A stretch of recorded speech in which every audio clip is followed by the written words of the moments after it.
Olá, amados de Deus.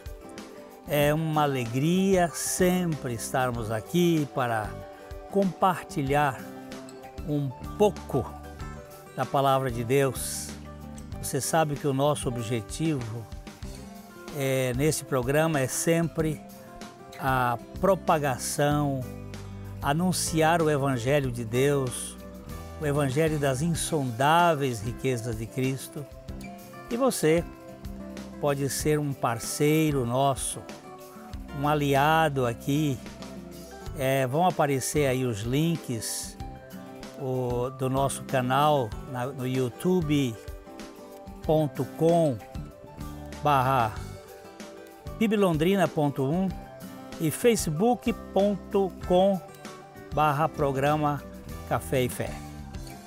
Você é uma pessoa especial para nós, nós contamos com a sua participação e eu espero que você não fuja do nosso contato.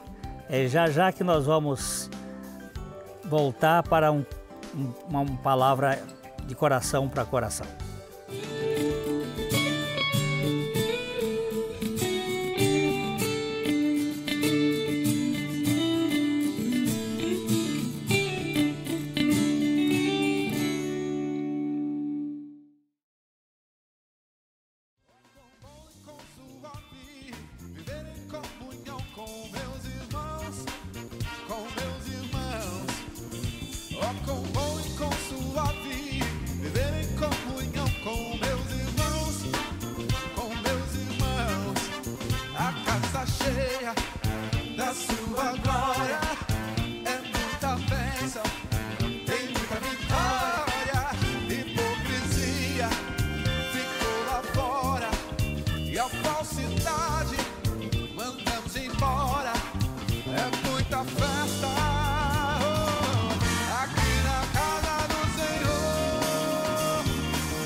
Eu não sei como falar, mas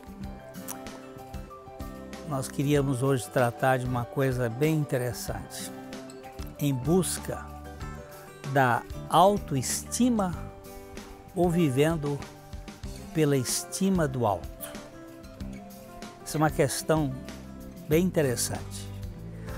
Vivemos um período agora muito de uma espécie de ditadura da autoestima. Nós buscamos muito esta realidade. Eu não sei, mas eu acho que no fundo eu sou também movido a elogios. Eu o temo, porque ele me envaidece. Todavia eu o espero. Lá nos bastidores eu fico à cata de algum tipo de elogio. Fico procurando encontrar alguma coisa, mesmo sabendo dos seus tentáculos e fugindo dele. Eu me vejo no íntimo a sua procura, a sua cata. Quando eu recebo, eu finjo que não é comigo. Mas eu gosto de ser apreciado. Isto é uma loucura. Eu estou falando de coração para coração com você. E como eu luto com esta questão. Conversando com um outro viciado em confetes, ele me disse, mas quem não é? O gênero humano carente carece de aprovação, carece de reconhecimento. Nós somos todos consumidores de elogios. Sem elogios a gente não vive, ele me disse. Nós precisamos de elogio. A Bíblia diz que o ser humano, ele é provado exatamente pelos louvores que recebe. Em Provérbios 27, versículo 21, na nova versão transformadora, diz o seguinte: o fogo prova a pureza da prata e do ouro, mas a pessoa é provada pelos elogios que recebe. A questão, de fato, o que mais pesa para o orgulho não são as críticas, mas os aplausos. A gente até suporta um pouco calado as críticas, mas a gente se fica assim entusiasmado com a ovação, com o aplauso, com o elogio. Alguém disse: não há limite para o bem que o homem pode fazer se ele não se importar com quem recebe os louvores. Isso aqui é uma pegadinha. Não há limites. Você pode fazer todo o bem para a humanidade se você não se importar que o outro receba os louvores pelo que você fez. Aí o negócio pega. Esta é a prova dos 9 da libertação. É ser o pai da criança, enquanto o outro tem as honras. Que coisa difícil é esta, não? A gente fica sem saber o que fazer. Ouvi um sussurro quase inaudível. Aquela ideia foi minha, mas fulano de tal é quem está recebendo os louros. E então ele bradou: isso não é justo. Fui eu que dei a ideia, mas ele é que está recebendo os aplausos. Como é complicado você ser o inventor do produto e outro ganhar os dividendos. É muito difícil. Nada pode ser mais cruel e indigesto do que você ser o pintor do quadro e ver o outro assinando a sua tela e recebendo o prêmio. Parece insuportável isto.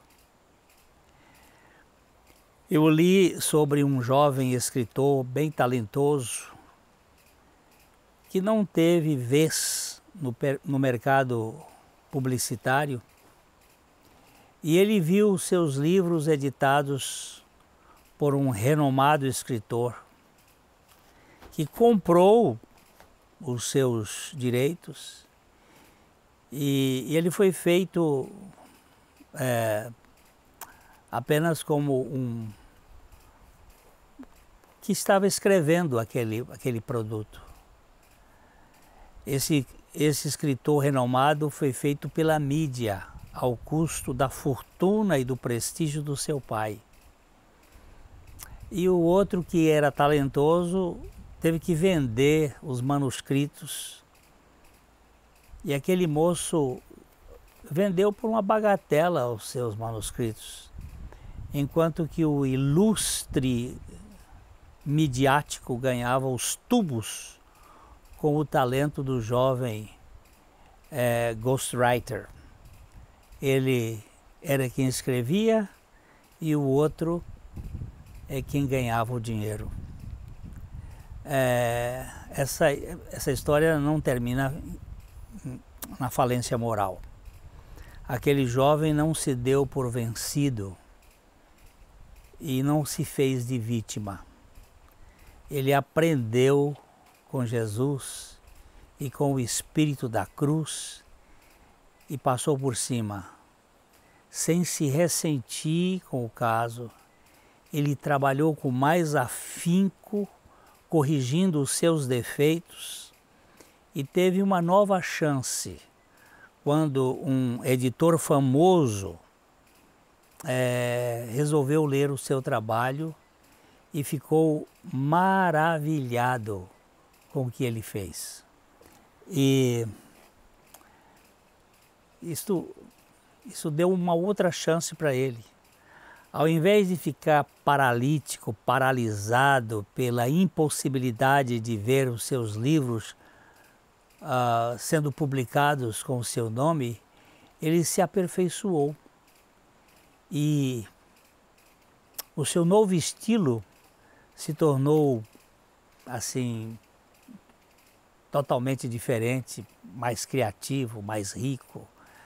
Ele foi buscar um outro caminho. Ouvi também contar de um pintor que viu o seu ateliê incendiado. Dizem que ele ficou ali a olhar as chamas consumirem as suas obras de anos. Enquanto alguns amigos tentavam consolá-lo, dizem que ele teria dito: essas chamas estão queimando apenas os meus defeitos. Ao invés de ficar se maldizendo e sofrendo, ele teria dito: essas chamas estão queimando apenas os meus defeitos. Se é verdade, não sei, mas disseram-me que foi Monet que aconteceu isto com ele. Eu fui até pesquisar no Google, mas não achei. Agora eu quero voltar à carência dos aplausos. Você gosta de aplausos, não gosta? Pois é, os aplausos são tremendos. Por que será que nós geralmente nos alegramos mais com os elogios do que com as críticas? Por que nós aceitamos os elogios, mesmo sabendo que muitos deles nós não merecemos? E por que nos irritamos com a crítica quando ela tantas vezes é justificada? Esta disparidade aí precisa ser analisada. Este descompasso, que eu quero ser louvado, eu quero ser elogiado, mas eu tenho muito medo da crítica e isso me deprime. Parece que a nossa bem vista autoestima não é sustentada por nós, mas pela opinião dos outros. Nós vivemos do que os outros pensam de nós. De fato, nós não temos autoestima, nós temos uma heteroestima. A nossa estima é alimentada pelo que o outro pensa a nosso respeito. É muito comum isto. É a estima alheia que mantém a nossa. A gente fica achando que se o outro não apreciar, então nós estamos fora da corrida. Aliás, falando em corrida, eu lembrei aqui de corrida de automóvel, você nunca viu nenhum campeonato que não tivesse plateia, que não tivesse promoção para ser visto. Ninguém corre lá num deserto sozinho, porque a gente quer mostrar para os outros o nosso talento e a gente vive do que o outro pensa. Nós nos nutrimos do que os outros pensam de nós. Seria isto mesmo? Eu vou dar uma paradinha aqui e nós vamos voltar logo pensando nesse assunto. E o que eu estou querendo é a minha autoestima ou a estima do alto na minha vida. Não saia daí que a gente volta logo.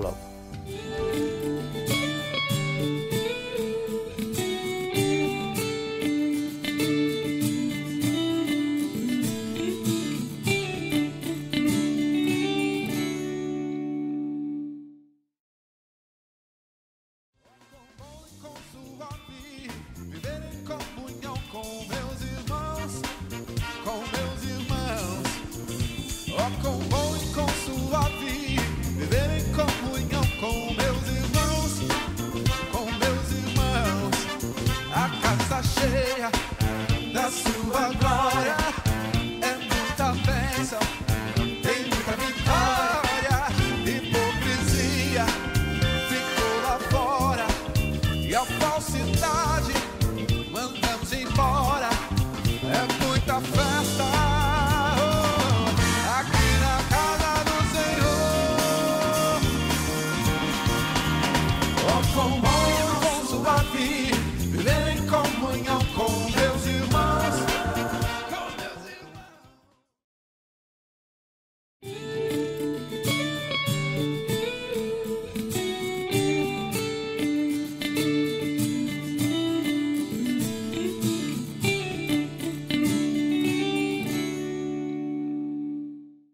Então, eu tinha falado antes que a nossa autoestima, ela não é sustentada por nós, mas sim pela opinião dos outros.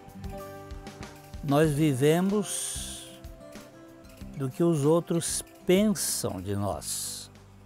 Nós vivemos pelos aplausos dos outros. É a estima alheia, como eu tinha falado antes, que mantém a nossa. E nós nos nutrimos do que os outros pensam. Então, se for assim, nós precisamos da obra da cruz em nossas vidas. Eu não estou aqui me referindo a uma boa teologia da cruz, mas ao espírito da cruz. A obra de esvaziamento que Deus realiza ou realizou em Cristo por nós e realiza através do Espírito Santo em nós. Não basta saber, ter um saber correto. Isto é uma coisa necessária, imperiosa, mas é imperioso que nós tenhamos o Espírito de Cristo, o Espírito da crucificação. Alguém disse que nós somos salvos pela sinceridade. Não somos salvos pela sinceridade, mas podemos nos perder pela insinceridade.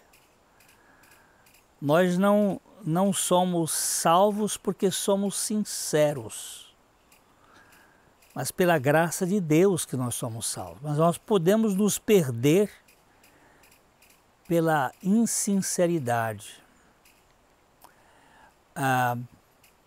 Vou fazer uma pergunta para você. O que é que nutre a sua alma? O que é que dá suporte à sua alma? É a proeza elogiada ou a vida de Cristo mediante a sua morte para o eu? A sua morte para o enaltecimento. Quando o apóstolo Paulo diz assim, não mais eu, mas Cristo vive em mim, ele está mostrando aqui a pista do que significa a vida cristã, do que representa o verdadeiro evangelho. Não sou eu tentando viver o cristianismo. Isso é impossível. É Cristo vivendo em mim e através de mim. Então, o que está nutrindo a sua alma?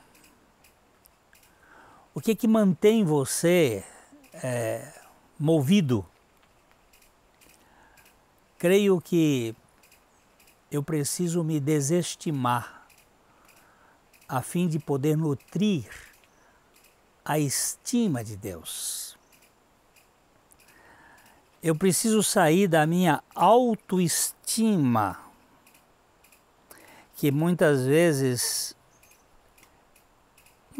não sempre é insuficiente, para ganhar a estima de Deus, que é uma estima de amor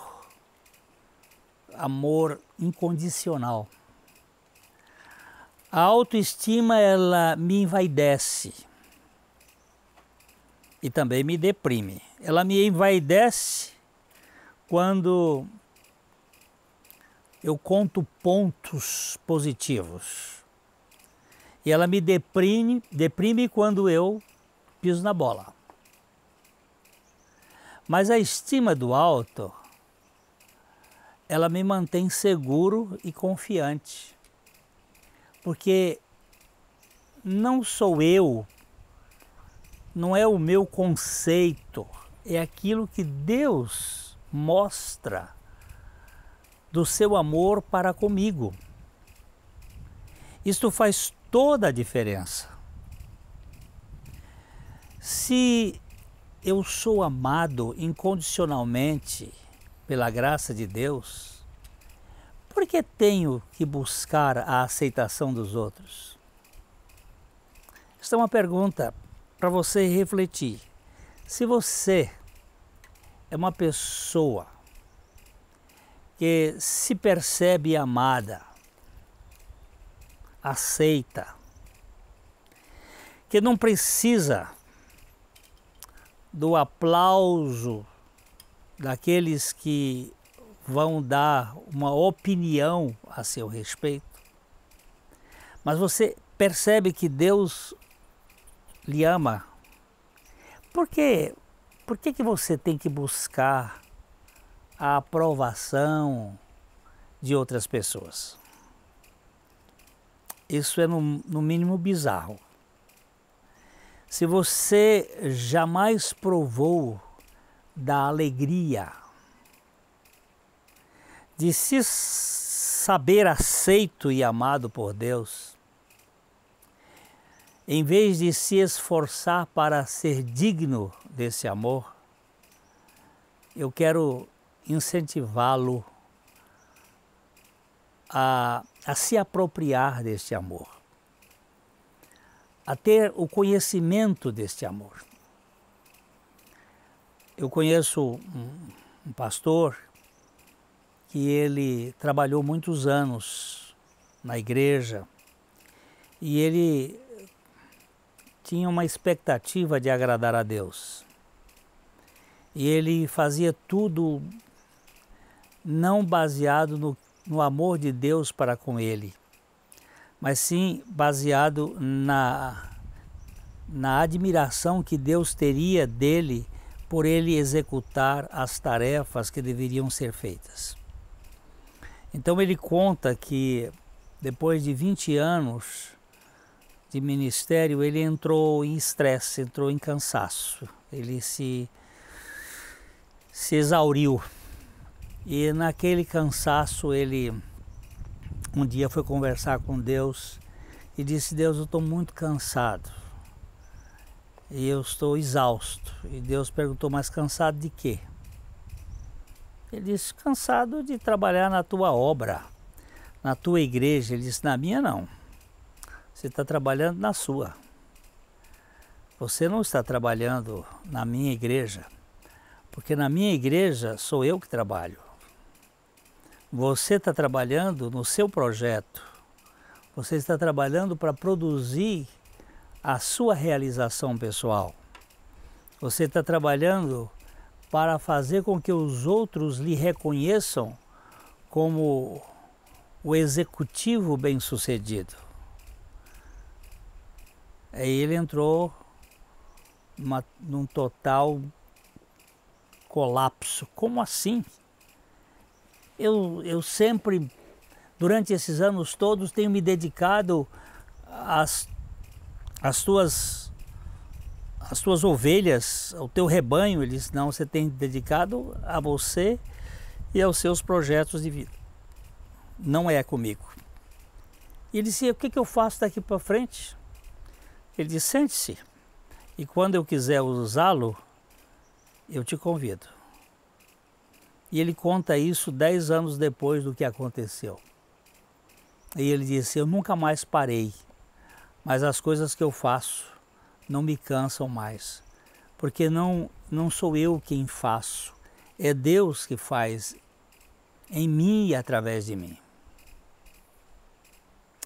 Eu quero acordar todos os dias com a atualização das misericórdias e com a certeza de que eu sou amado por Deus, que Deus me ama, que o amor dele por mim é extraordinário.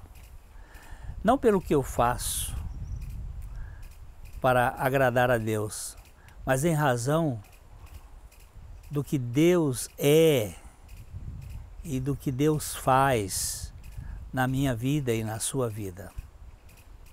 Você já nasceu de novo? Você já nasceu do alto? Você já nasceu da graça de Deus, pela graça de Cristo? Ou você é apenas um religioso que vive dependendo que Deus lhe aceite em razão do seu desempenho? Você está baseado na estima de Deus ou na sua estima pessoal? Isso é que faz a vida cristã ser muito cansativa ou bem disposta. Quando eu ajo por mim mesmo, quando eu ajo pelos meus próprios esforços, eu me desgasto. Mas quando eu ajo pela graça de Deus, as coisas se tornam muito diferentes. Eu muitas vezes tenho citado aqui um pensamento do Gerald Coates, é um escritor americano, que ele diz o seguinte: Deus não está decepcionado comigo porque ele nunca teve expectativa a meu respeito. Deus não está decepcionado com a minha performance. Sou eu que me decepciono porque eu acho que eu não estou à altura. Então o que nós precisamos é ganhar essa dimensão incondicional do amor de Deus e sairmos desta prisão de segurança máxima e tentar viver para Deus pelos nossos próprios esforços. Eu peço ao Senhor que nos dê a condição de nos estimarmos, mas que nós nos estimemos com a estima que vem de Deus, que nos ama de maneira incondicional. Não procurando olhar no que os outros pensam de mim, mas procurando olhar e verificar aquilo que Deus diz a meu respeito. Vinde benditos de meu Pai, benditos de meu Pai. Possuam por herança o reino que eu vos tenho preparado desde a fundação do mundo. Esta é a palavra final que Deus tem para aqueles que são filhos dele. Nós somos benditos e nós esperamos que você ganhe a experiência do novo nascimento. Nós não estamos lhe pregando uma religião, mas o evangelho das insondáveis riquezas de Cristo. Que você seja uma nova criatura. Espero encontrar você no próximo programa de Coração para Coração. Até lá.